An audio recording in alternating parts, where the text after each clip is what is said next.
탈모 때. 네네. 탈모 때문에 치료받으러 오시는 분들 종종 보이는데 이런 분들은 탈모약을 꼭 드셔야 하나요? 탈모요? 네. 네, 대부분은 약이 필요한데요.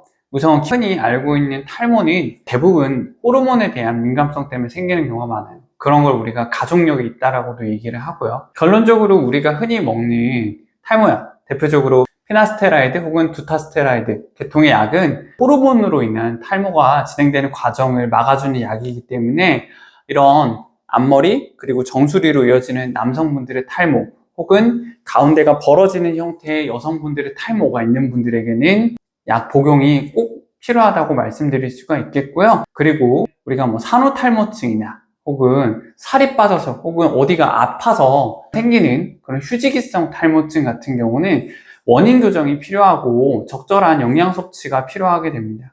선생님 그러면은 여성분들을 위한 탈모약이 따로 있는 건가요? 네, 우선 앞서 말씀드린 피나스테라이드나 두타스테라이드 같은 약들은 우선 허가사항을 보시면 남성분들을 위한 탈모약이라고 되어 있어요. 여성분들은 심지어 특히 가임기 여성들한테는 금기로 이렇게 쓰여 있습니다. 그러면은 여성분들은 약이 없느냐라고 물어보실 수가 있는데요. 사실은 이게 있긴 있습니다. 정확히는 아직 권장사항, 허가사항으로 나와 있지 않은 것 뿐인데요.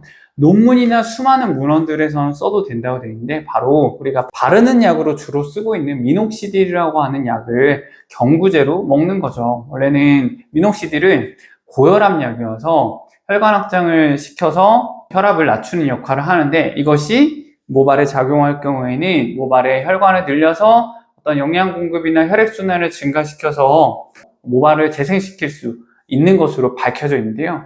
그래서 여성분들도 특별히 심혈관 질환 같은 곳이 없는 분들이라면은 낮은 용량으로 해서 조금씩 복용을 하시면 원래는 부작용으로 알려져 있는 다모증 이 현상을 통해서 모발을 좀 더 풍성하게 만들 수 있습니다.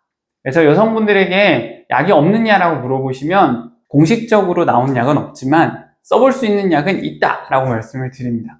그러면은 지금 다 약에 대해서 얘기를 해주셨는데 약이 없으면은 약을 못 먹는다면 치료가 안 되는 건가요? 네, 물론 그렇지는 않고요. 우리 피부과에 오시게 되면은 탈모 치료 중에는 메조테라피라고 하는 치료가 있는데요.